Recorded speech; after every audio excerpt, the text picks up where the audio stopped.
Por que essa taxa não estava no contrato ontem? A pergunta saiu como um fio fino de surpresa e dor, pairando no ar frio da sala de financiamento. Foi o tipo de pergunta que transforma um ambiente comum em tribunal. Simples, direta, impossível de ignorar. Todos os sons ao redor diminuíram, o tilintar distante do sino da porta, o zumbido grave do ar-condicionado, o passar ritmado das teclas no balcão. Naquele instante, a loja deixou de ser só um lugar de venda. Tornou-se o espaço onde uma confiança era medida, linha por linha, numa folha de papel. Jackson Reeves esperou do lado de fora até ouvir a voz. Entrou sem pressa, o casaco meio desalinhado, o boné cobrindo parte do rosto. Não vinha com chofer ou assessores, estacionara um Honda velho com o capô arranhado e atravessara a vitrine como qualquer cliente. Era uma escolha deliberada. Queria ver o chão da loja quando ninguém importante estivesse olhando. A vitrine refletia a rua e o letreiro, fragmentando a cena em retalhos. Dentro, o ar cheirava a café morno e plástico novo, o cheiro de papel e cola. Nas mesas, folhetos brilhantes prometiam facilidades e planos personalizados. No fundo, a pequena sala de financiamento tinha ar de formalidade, construída para convencer. Cadeiras em fila, uma escrivaninha coberta de folders, uma impressora com papel saindo devagar, como se exalasse decisões cada vez que cuspia um contrato. Rachel Monroe estava sentada, com a bolsa apertada no colo e o bebê enrolado em seu casaco. A garota milagrosamente alerta que chorou, dormiu e acordou entre sorrisos. Rachel parecia pequena ali, a imagem de alguém que entendia números e planilhas, e ainda assim estava presa em algo que a ultrapassava. Ela fora, anos antes, contadora de meias portas e contas cerradas. Havia conhecido os códigos e as falhas dos processos. Agora, devolvida à condição de cliente, segurava a assinatura que deveria protegê-la, buscando explicação para uma linha a mais, um valor que não batia. Do outro lado da mesa, Chad Morrison sorriu com a confiança daqueles que acreditam possuir mundos inteiros dentro do alcance de suas palavras. Chad era o vendedor de talento bruto, falante, persuasivo, acostumado a contornar hesitações com ofertas e a transformar não em talvez com uma justificativa rápida. Seus trajes eram escolhidos para inspirar credibilidade. Gravata solta, voz firme, e sua leitura do jogo era prática. Se o cliente não perguntasse, não era problema. Se o cliente duvidasse, era só empurrar um argumento mais forte. Jackson observou em silêncio. Não tomou partido nem se revelou. Sentiu primeiro a confirmação do que suspeitava. Depois, algo mais antigo. Uma irritação que vinha de ter ouvido queixas de clientes em mesas de café, de e-mails não respondidos, de referências vagas sobre taxas que aparecem. Ver a cena pessoalmente era diferente de ler relatórios. Chad explicou rápido, com o tom afiado de quem ensaiou muitas vezes. Esse item é a proteção eletrônica, cobertura contra danos imprevistos. É padrão, é o que protege o financiamento. Falava como se dissesse uma verdade incontestável, como se a palavra proteção fosse um selo que tornasse a cobrança inevitável. Rachel segurou a folha. A caneta nem tremia. Eram os olhos que carregavam a pressão. Mas isso não estava no contrato ontem, repetiu ela, baixo, como para si mesma e para o papel. A assinatura sequia agora na ponta do dedo, uma pressa que havia sido induzida. A folha dobrada no canto mostrava linhas retas e números em colunas. Entre eles, um item novo, anotado com uma caligrafia conhecida por ali. Do outro lado da mesa, Tom Whittaker, o gerente, estava presente como um detalhe de cenário. Não interveio.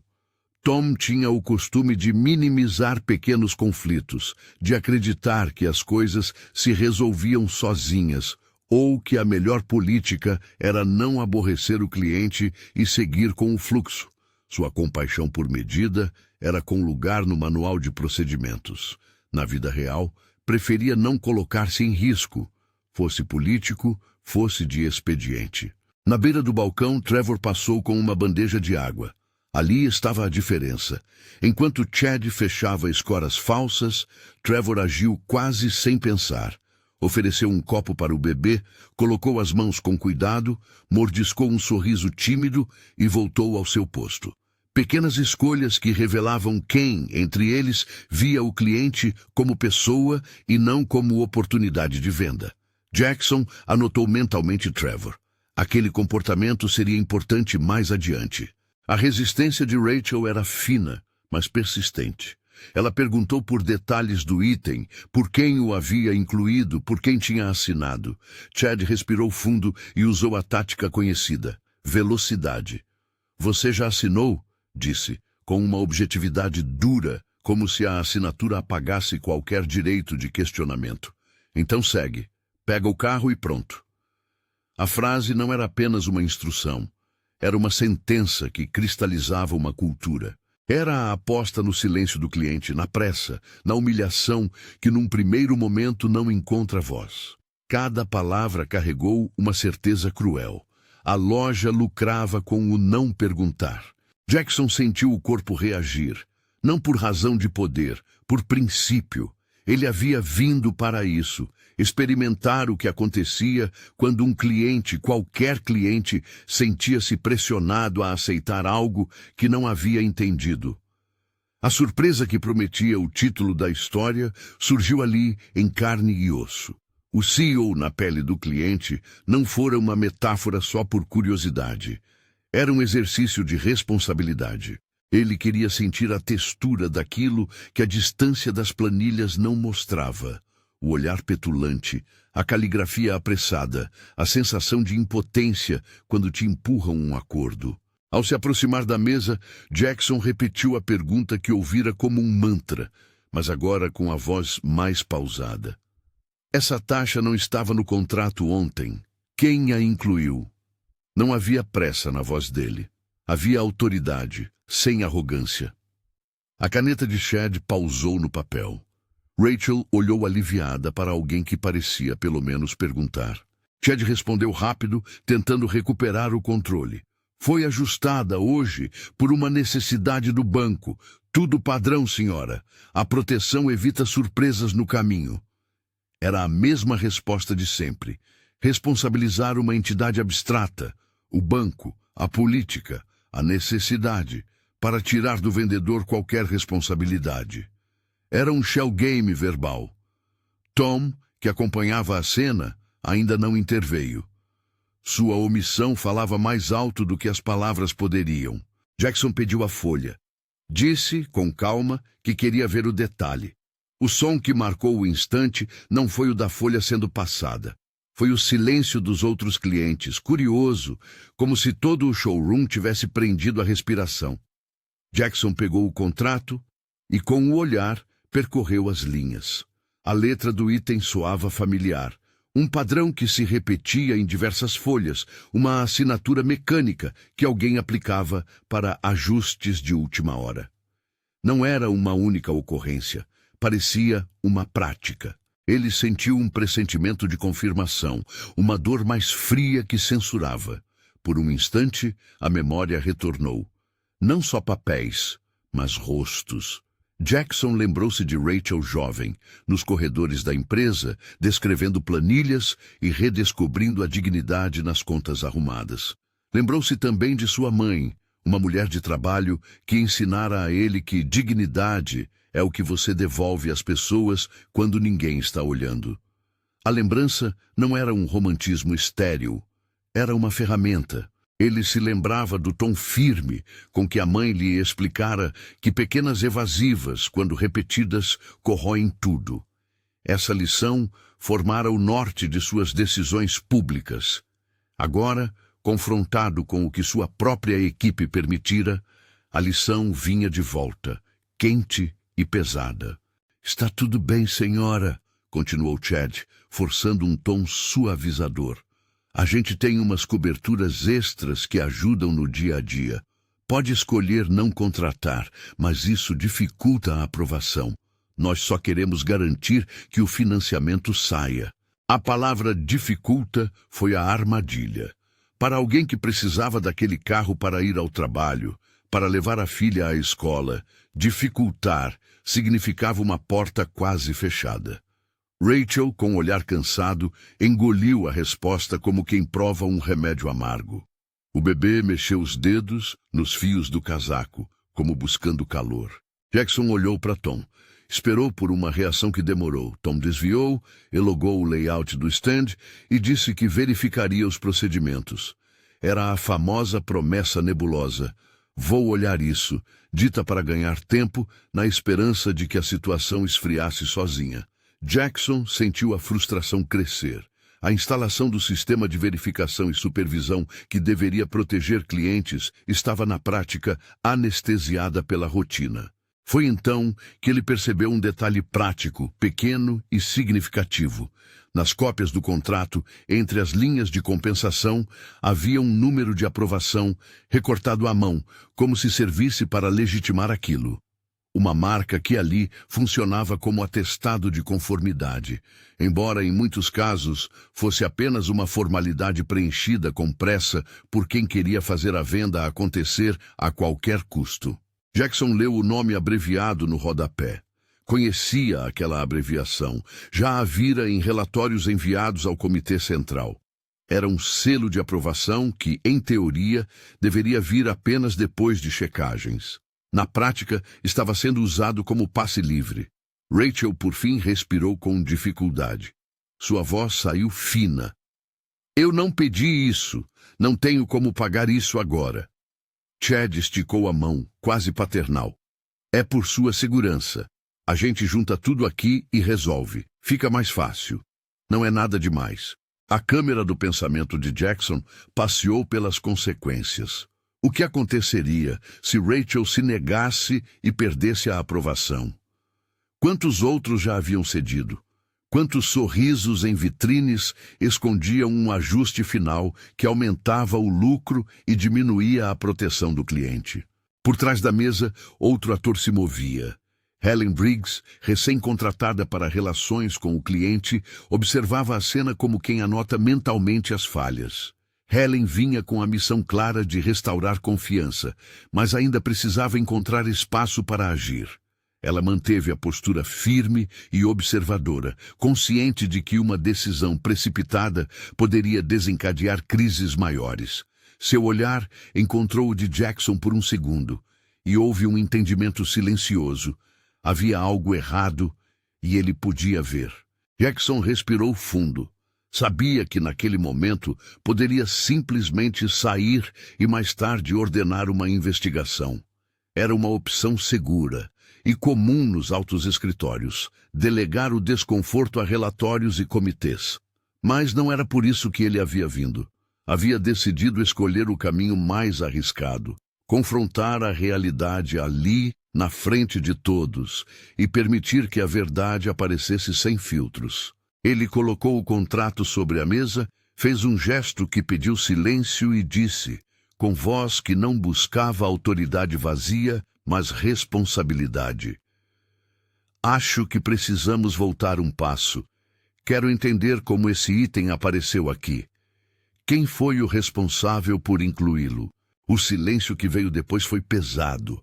Não era só a falta de sons, era a consciência súbita de uma falha coletiva.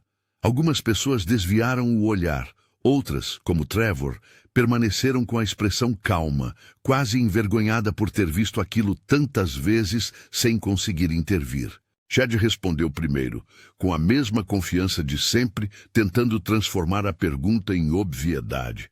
Foi um ajuste que fizemos para atender o banco.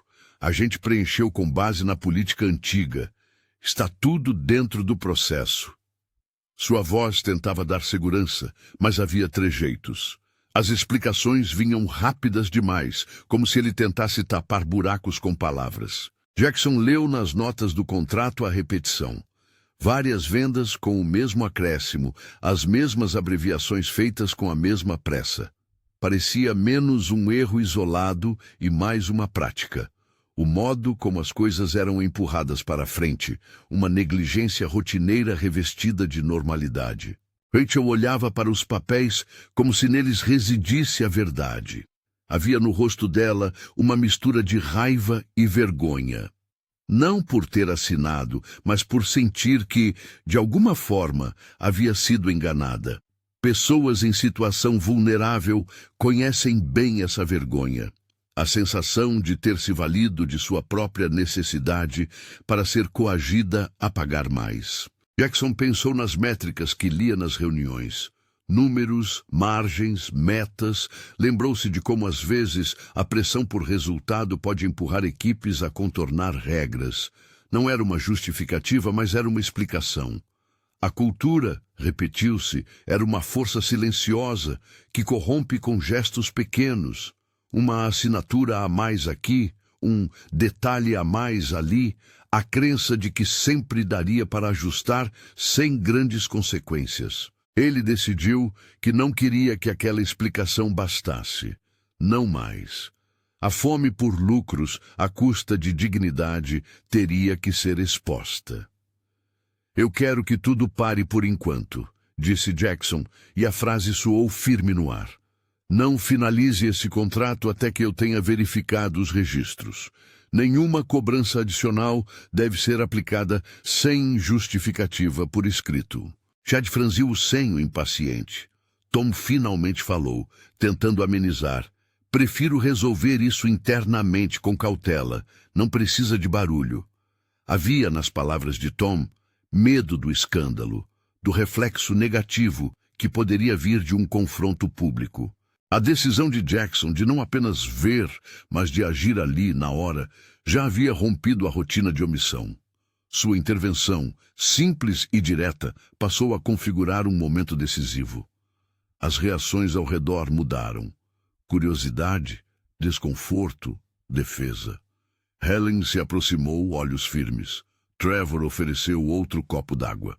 Rachel observou, como se cada segundo fosse uma confirmação de que algo real poderia acontecer. A cena parecia pronta para explodir, mas Jackson não queria criar espetáculo, queria verdade, queria também entender as raízes, quem inventara a prática, quem a normalizara, quantas vezes acontecera. Ele perceberia em seguida que havia camadas. Operadores que acreditavam estar apenas fazendo seu trabalho, gerentes que preferiam ignorar, políticas vagas que criavam brechas. Antes de prosseguir, Jackson olhou para Rachel. Viu na face dela o que tantas vezes via nos relatórios. Havia pessoas que dependiam de pequenas coisas, um veículo para o trabalho, uma autonomia financeira mínima. A cada taxa indevida, a cada proteção empurrada, construía-se um peso invisível. Rachel ergueu a cabeça e disse com voz firme, mas trêmula de emoção. Eu assinei por medo de perder o financiamento. Não tinha ideia do que era isso. A franqueza da frase foi uma lâmina. Tocou em algo que ninguém queria admitir. O poder do medo como ferramenta de venda. Jackson sentiu a responsabilidade crescer. Não era mais só responsabilidade de CEO, era responsabilidade humana. Ele então decidiu não só deter aquele contrato, mas fazer algo que demonstrasse que a empresa levaria o caso a sério. Levantou-se e, por um segundo, permitiu que o boné caísse, deixando escapar o cabelo já grisalho nas têmporas. Não revelou ainda quem era. Queria que deixassem as máscaras caírem naturalmente por contradição, por vergonha, por consciência. Mas havia um risco em agir assim. A ação imediata poderia ser vista como espetáculo, e Jackson sabia da fragilidade da imagem pública. Queria que a resposta fosse medida, baseada em fatos. Ordenou então que alguém imprimisse os contratos dos últimos dias, que colocassem cópias na mesa e pediu que ninguém tocasse nas cópias originais. Era uma medida simples, prática, uma forma de preservar evidências. Ao mesmo tempo, era um movimento que revelava que aquela situação não era um caso isolado e que havia razões para ir mais fundo. Enquanto aguardavam as impressões, a tensão cresceu no ambiente. Clientes olharam curiosos, vendedores começaram a cochichar, e Tom caminhou até a porta com um telefone na mão, aparentemente para tentar controlar o rumor que começava a se formar. Chad, por sua vez, mudou a máscara de confiança para uma expressão de quem se sente descoberto. Jackson observou tudo com frieza acolhedora. Não queria punir por prazer, queria responsabilizar. Sabia que a reação dele definiria o tom do que vinha a seguir, e isso importava. Aquilo poderia ser apenas um episódio, uma correção pontual, ou poderia ser o início de uma revisão profunda que transformaria processos e culturas. A escolha, naquele instante, também era de liderança. A impressora cuspiu várias folhas. Dezenas de contratos pousaram na mesa como um testemunho físico. As letras e números se empilharam em pilhas que, para Jackson, contavam uma história. Clientes que aceitavam por pressa, vendedores que incluíam por hábito, gerentes que preferiam não olhar. Ele folheou rapidamente. Encontrou padrões repetidos, a mesma justificativa, a mesma abreviação de aprovação, cobranças externas descritas de modo genérico. Não eram crimes, eram negligências que se tornavam injustiças quando se voltavam contra quem menos podia arcar com elas. Quando levantou os olhos, sentiu a atenção de todos. A máquina humana da loja parecia consciente de estar sendo tocada em seu lugar mais sensível. Nesse momento, Chad, sem disfarçar mais, cruzou os braços e falou com uma voz que tentava recuperar a autoridade. Se você é alguém que tem alguma ligação com a empresa, pode fazer uma ligação e resolver isso daqui sem tumulto. Não precisamos transformar isso em espetáculo. A frase carregava ameaça velada, o tipo de intimidação que aponta para a exposição pública como punição. Jackson percebeu ali a escolha que muitos fazem, transformar um problema de processo em briga de egos. Então, sem levantar a voz, mas com uma firmeza que atravessou a mesa, Jackson deixou o tom corporativo de lado e disse apenas: "Eu quero a verdade, Chad." Houve um súbito ruído surdo. A porta abriu, um sinal de que alguém passava, e um silêncio maior se fez por um segundo. Chad endureceu o rosto, mas não respondeu ainda. Tom olhou para a sala indeciso. Helen permaneceu perto, pronta para intervir. Trevor, parado, fingiu ajeitar algo no balcão, como se quisesse ganhar tempo. E foi nesse ponto, quando a tensão já havia atingido seu pico, que Jackson tomou uma decisão que mudaria o ritmo daquele dia. Ele deixou de lado o casaco, tirou o boné e se aproximou o suficiente para que todos reconhecessem a voz por trás do silêncio. Não foi um grito, foi uma identificação serena, destinada a desarmar ou confrontar, dependendo da escolha de quem estava frente a ele. "Meu nome é Jackson Reeves", falou. "Sou o CEO desta empresa." A declaração caiu como pedra num lago calmo. As ondas se formaram de imediato. Sussurros, olhos arregalados, gestos apressados. Para alguns, foi choque. Para outros, alívio. Para Rachel, foi uma surpresa que misturou incredulidade com um fio de esperança. Para Chad, foi o anúncio de que as coisas mudariam de lugar. Para Tom, uma prova de que a omissão poderia ter um preço. No instante seguinte, a sala se encheu de perguntas não ditas. O que viria agora? Como reagiriam os clientes? E, para Jackson, a pergunta íntima que vinha de sua própria história. Até que ponto sua presença poderia desmantelar práticas enraizadas sem transformar o concerto em espetáculo punitivo? Ali, naquele momento, entre contratos e olhares, todas as possibilidades se abriram, e todas exigiam coragem e clareza. Qual a próxima atitude que garantiria reparo real, não apenas gesto simbólico? Se essa história está falando com você, escreva nos comentários. Inquim. Já me senti enganado e fiquei calado. 2. Já questionei e lutei por justa explicação. Fica comigo até continuarmos. Há muito a ser revelado sobre como pequenas escolhas moldam uma cultura inteira. Jackson sabia que tinha de agir, e agir rápido. Mas a ação bem-sucedida exigia mais do que vontade, exigia evidências e um caminho que demonstrasse compromisso com justiça. Ele pediu para que alguém trouxesse o livro de registros da filial, ordens de serviço, notas de aprovação e qualquer documento que mostrasse o fluxo das decisões. Helen, com a postura serena que a marcava, concordou em abrir já os arquivos. Enquanto os papéis eram reunidos, Jackson permaneceu observando as reações. Percebeu que a presença do bebê, ali no colo de Rachel, era uma força quieta na sala. Lembrava a todos que decisões corporativas alcançam vidas. Viu o rosto de Trevor, desigual entre culpa e firmeza, viu o sorriso forçado de Chad, e viu Tom tentando ajustar a própria postura. Uma planície de futuros possíveis se desenhava.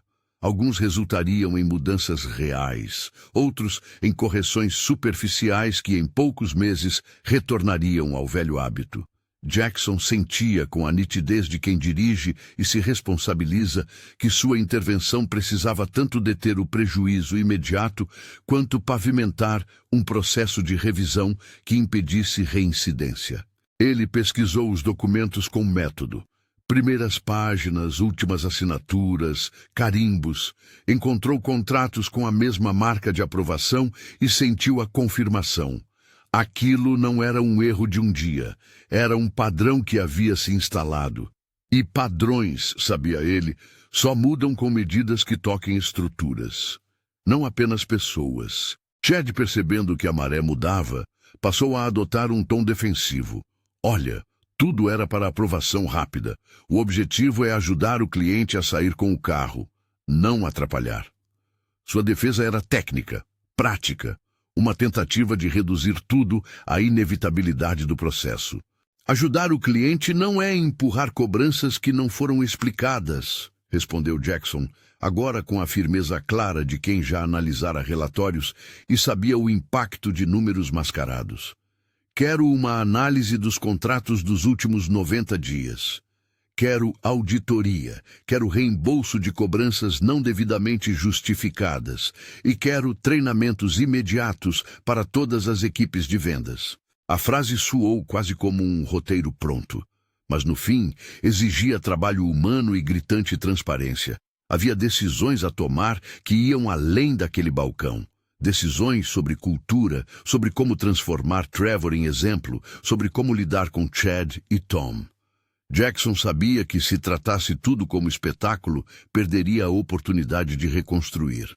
Mas naquele exato segundo, diante da mesa, com o contrato ainda entre eles e a tensão elétrica no ar, havia uma etapa antes da execução. Precisava que a equipe reconhecesse e que os fatos fossem preservados. Precisava também que Rachel sentisse de fato que aquela iniciativa não era apenas retórica. Ela olhou para Jackson buscando confirmação. Ele assentiu com a cabeça, não em sinal de promessa vazia, mas como quem diz, vou até o fim nisso. A sala permaneceu tensa, porque mudança traz incerteza, e nessa incerteza havia esperança. Uma esperança construída não de palavras grandiosas, mas de medidas concretas, parar a assinatura, preservar as cópias, abrir os arquivos. Chad, percebia-se, não estava pronto para ceder. Sua defesa final saiu num tom de afronta. Você está fazendo isso para aparecer para a mídia? Não precisa de espetáculo aqui. Era a velha tática de desviar o foco. Acusar o interlocutor de teatralidade para diminuir a força da crítica. Jackson deixou a pergunta no ar, sem resposta dramática. Havia um caminho difícil pela frente. Investigar, reembolsar, treinar, reparar. E havia o risco de que a reação pública, quando viesse, transformasse o concerto em sede de vingança. Ele queria o concerto, não o linchamento. O ambiente parecia segurar o fôlego. A partir daquele momento, a rotina da loja não seria a mesma. As próximas horas definiriam se o caso seria corrigido à altura das palavras. E se Jackson estava preparado para pagar o preço de sua decisão, em ruído, em exposição, em trabalho, só o tempo diria. Ainda assim, Enquanto a pilha de contratos crescia sobre a mesa e Helen e Trevor agrupavam documentos, Rachel sentiu pela primeira vez naquele dia que havia alguém ali disposto a escutar e a transformar.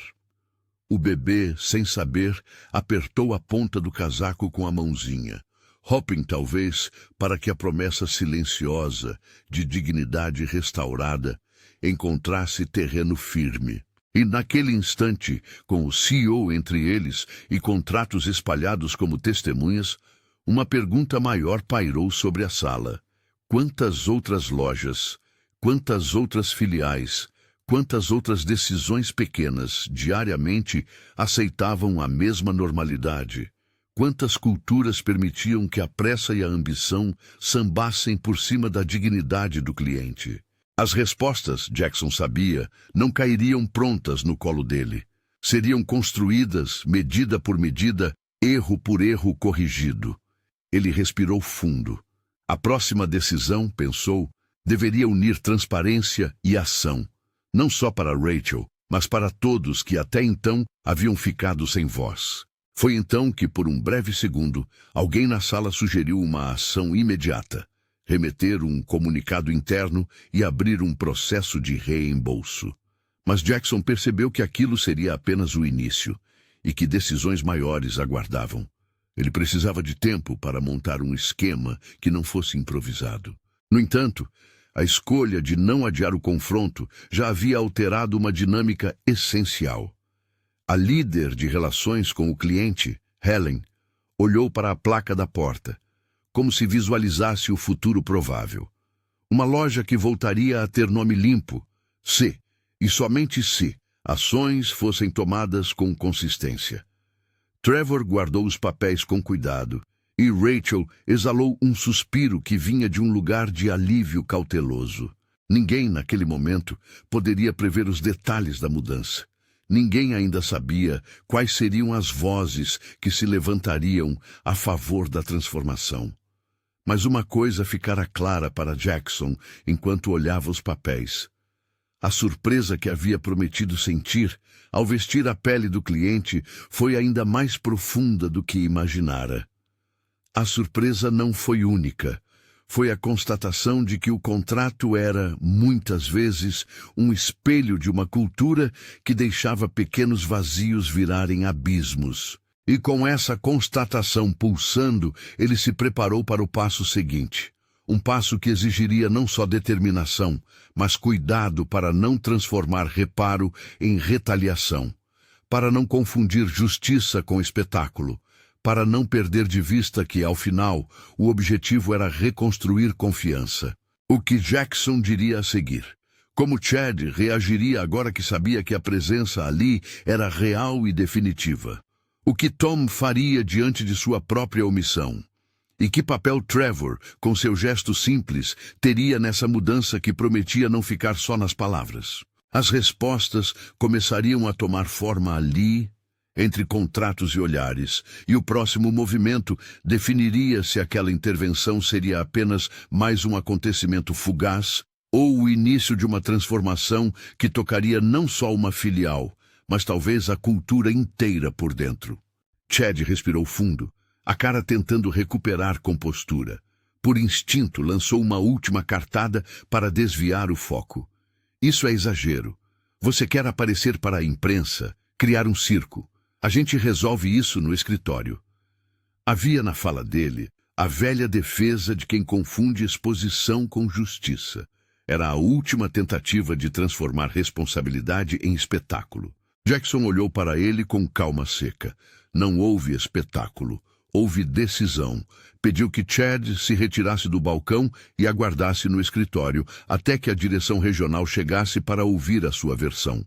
Pediu que Tom permanecesse no local para colaborar com a coleta dos documentos e a preservação das cópias. Instruiu Helen a acompanhar Rachel, garantir que ela tivesse transporte seguro para casa e que alguém verificasse se o financiamento poderia ser mantido sem o item adicional até que tudo fosse esclarecido. A palavra investigação pairou no ar com um peso diferente do habitual. Não era um comunicado burocrático, Era a abertura de um processo que Chandler e Tom, e mesmo alguns entre o chão de fábrica, sabiam que poderia transformar carreiras. A equipe de operações foi acionada naquele instante por telefone. Jackson não queria delongas. Queria fatos preservados e proteção ao cliente.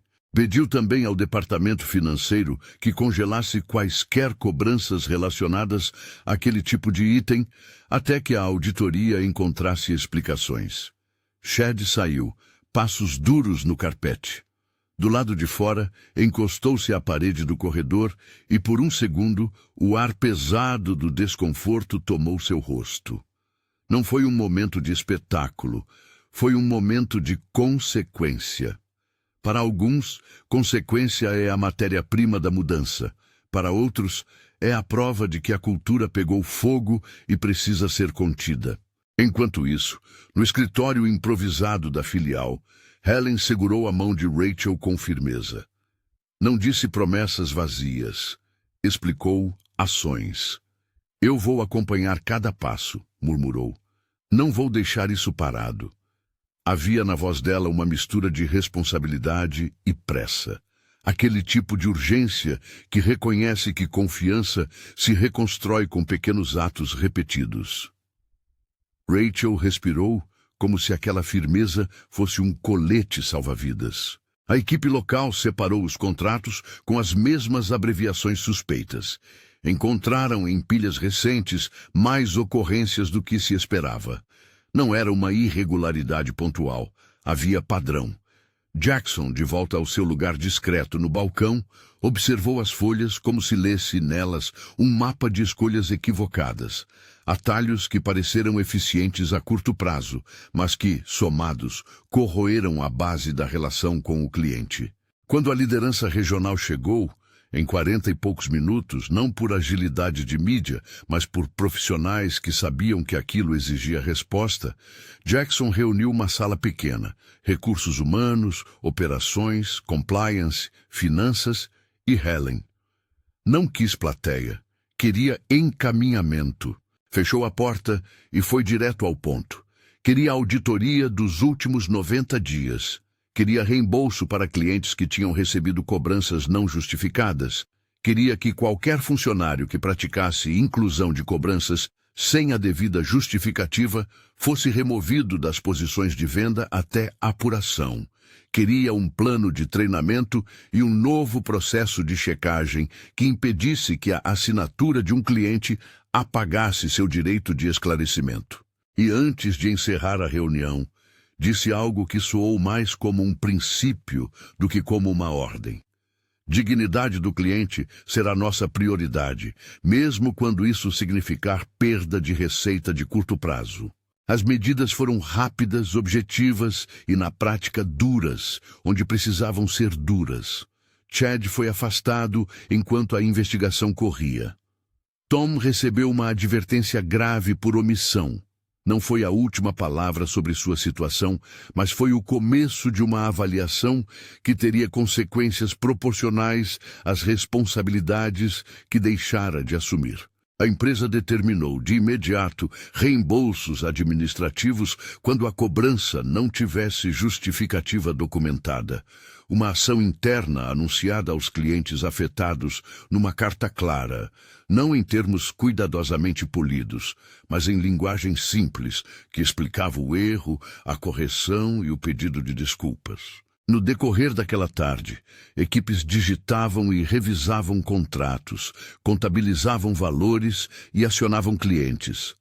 Algumas ligações foram marcadas por emoção contida.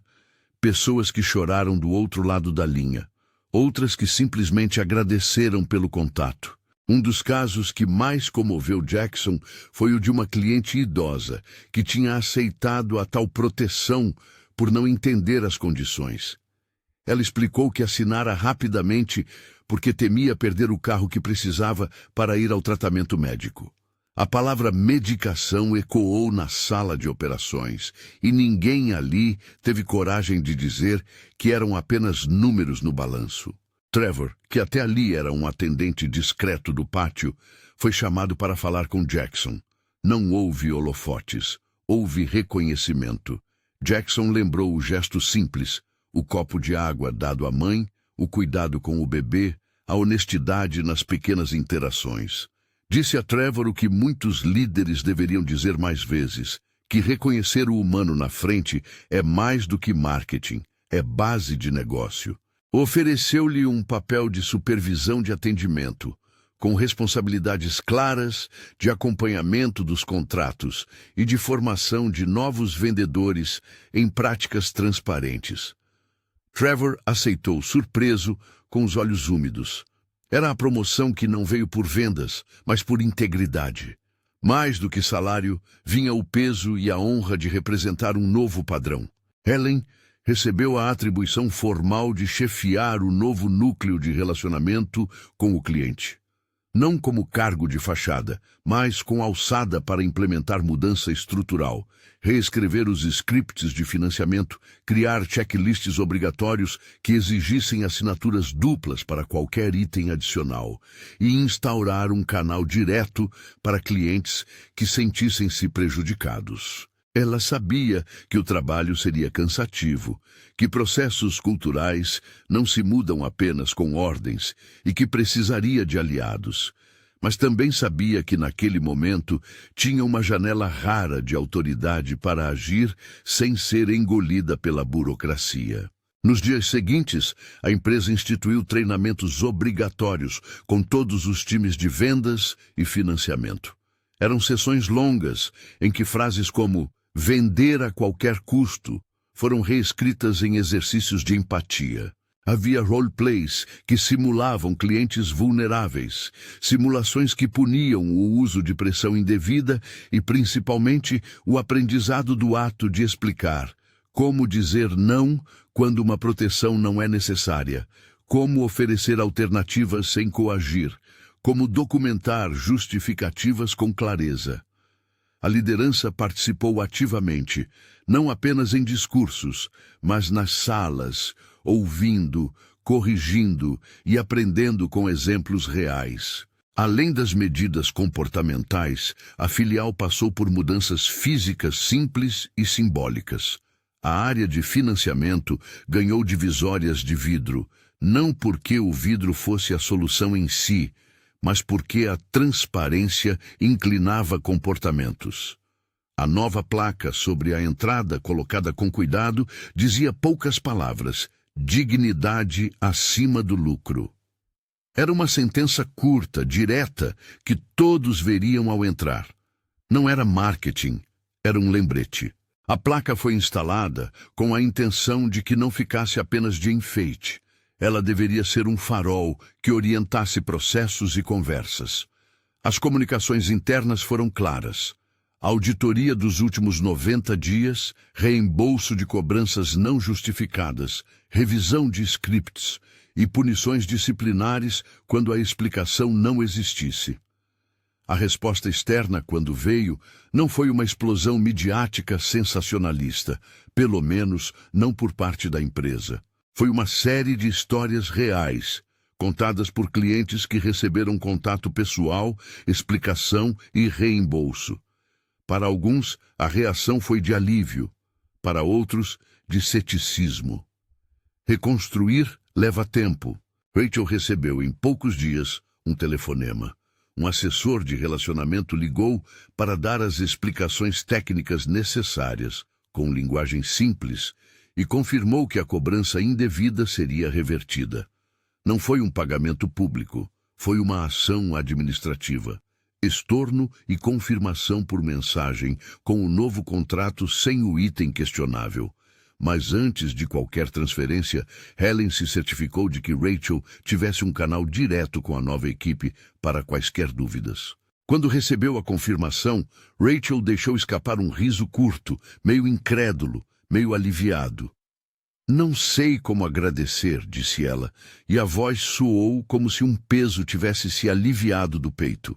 Dias mais tarde, num fim de tarde já menos tenso, Rachel apareceu na loja para uma manutenção simples do veículo. Helen a recebeu pessoalmente. Ao entrar, Rachel notou a placa nova e parou um momento, a mão tocando o vidro transparente que separava a área de vendas do balcão de atendimento. era um gesto pequeno, simbólico. Helen aproximou-se com um café e apresentou Trevor, agora com a nova farda de supervisão. Eles conversaram como se estivessem fechando um ciclo.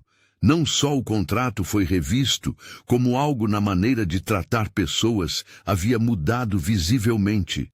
Trevor, tímido, explicou a Rachel algumas novidades nos procedimentos e ofereceu um cupom de serviço como forma de desculpa institucional.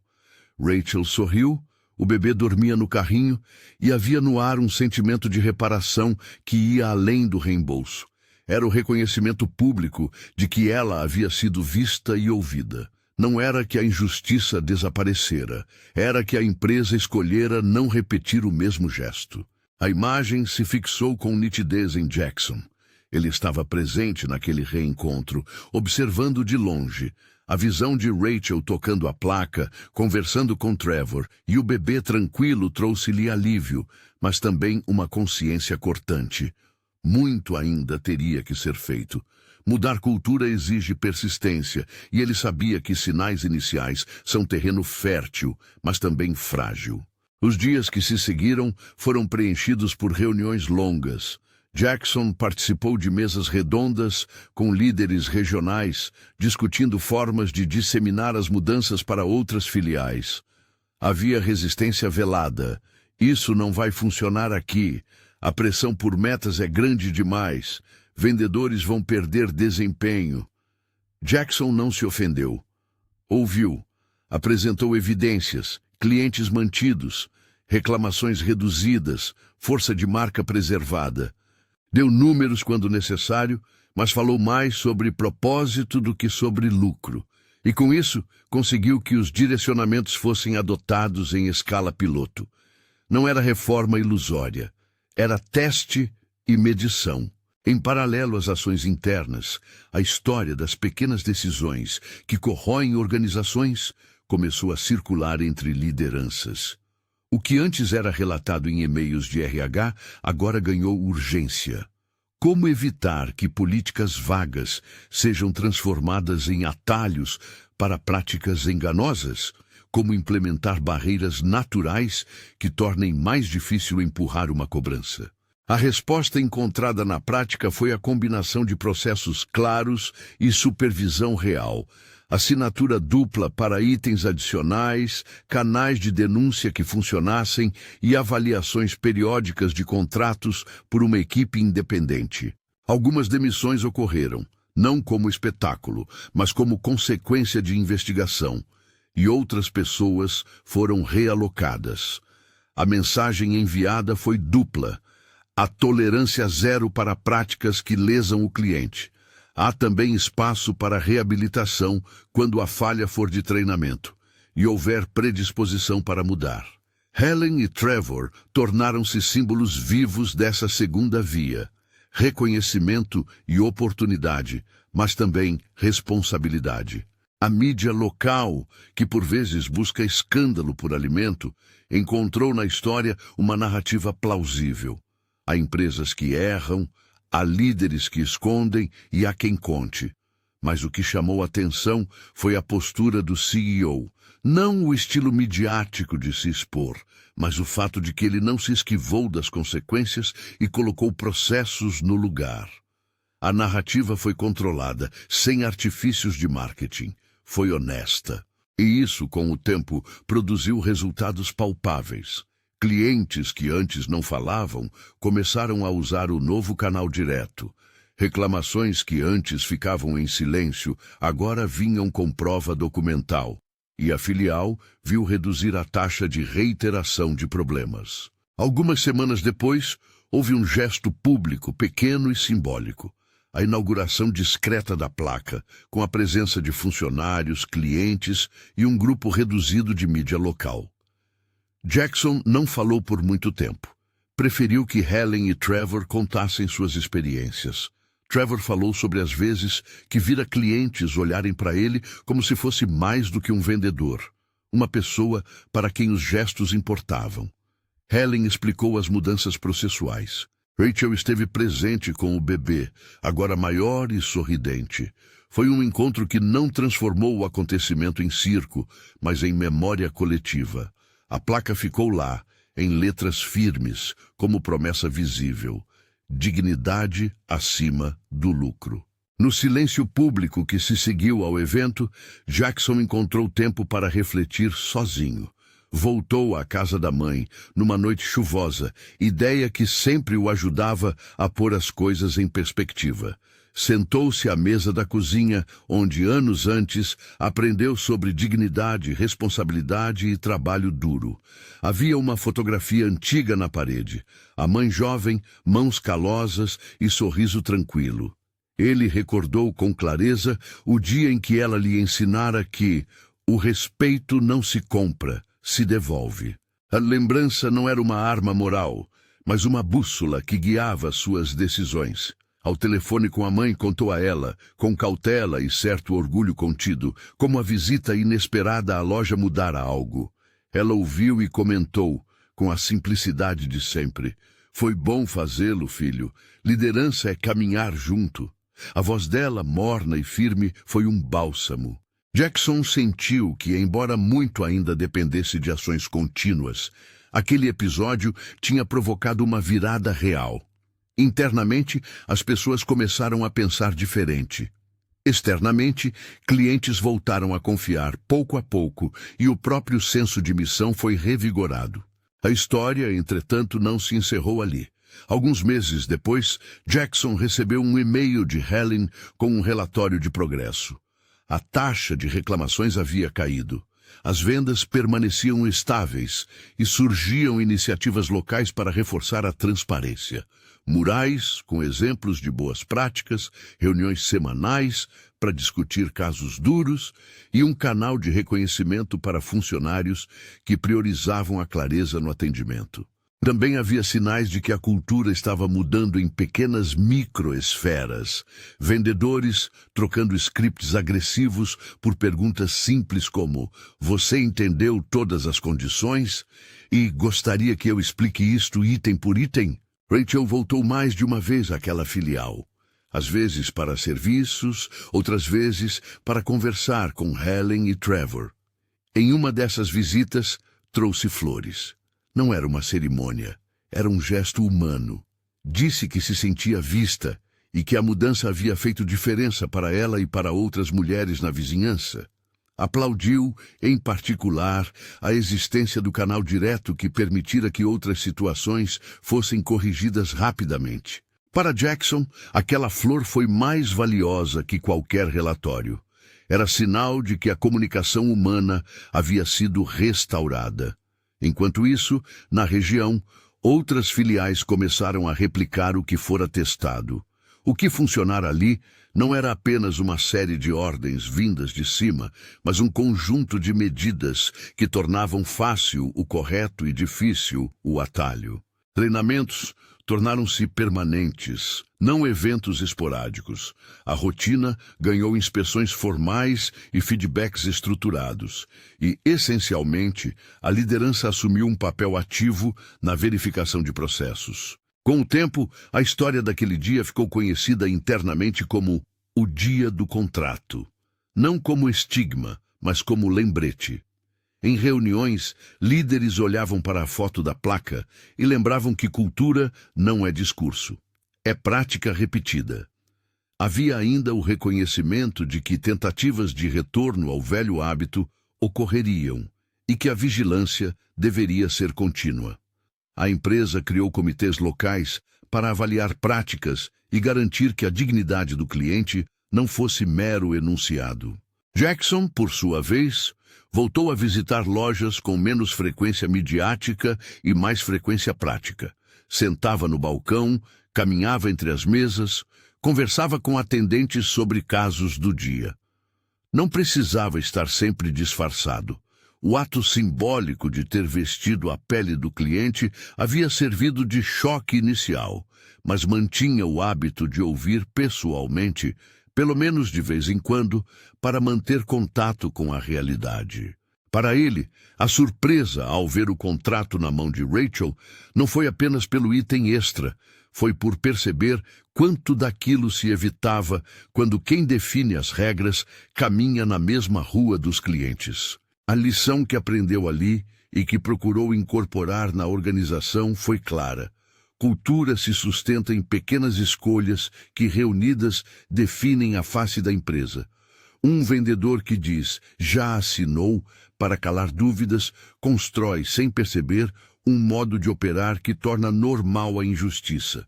Uma promotoria de valores que enfatiza resultados acima de tudo cria pressão que, por fim, transforma as políticas em atalhos. E líderes que se esquivam do desconforto jamais saberão o tamanho da distância entre o que prometem e o que entregam.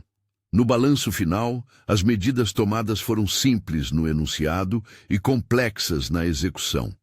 Auditoria, reembolso, treinamento, promoção de quem age com integridade, readequação de gestores que se omitiram, instalação de física transparência e, sobretudo, um novo pacto de linguagem. Explicar, documentar e proteger. A placa acima da porta passou a ser menos um símbolo do que de fato deveriam ser os atos. Visíveis, repetidos e verificáveis. Numa tarde qualquer, meses após o incidente, Jackson passou pela vitrine daquela loja. Parou um instante, observou a movimentação, viu Trevor orientando um jovem vendedor, viu clientes falando com calma ao balcão de relacionamento. Respirou e um sentimento misto de alívio e vigilância cruzou-lhe o peito. A surpresa inicial de se ver refletido na pele do cliente havia operado mudança. Mas sabia que liderança não é um ato único, é uma prática que exige presença contínua. A história terminou para ele com um compromisso: continuar a expor-se ao que acontece quando ninguém importante está olhando. Porque foi ao ver um contrato nas mãos de uma mãe com um bebê que se entendeu, de fato, o custo de pequenas decisões. E entendeu também que confiança não se reconstrói com desculpas, mas com decisões honestas e consistentes, tomadas dia após dia. Se esta história tocou você, compartilhe com alguém que precisa ouvir sobre liderança responsável. Inscreva-se para mais relatos que mostram como pequenas escolhas fazem grandes diferenças.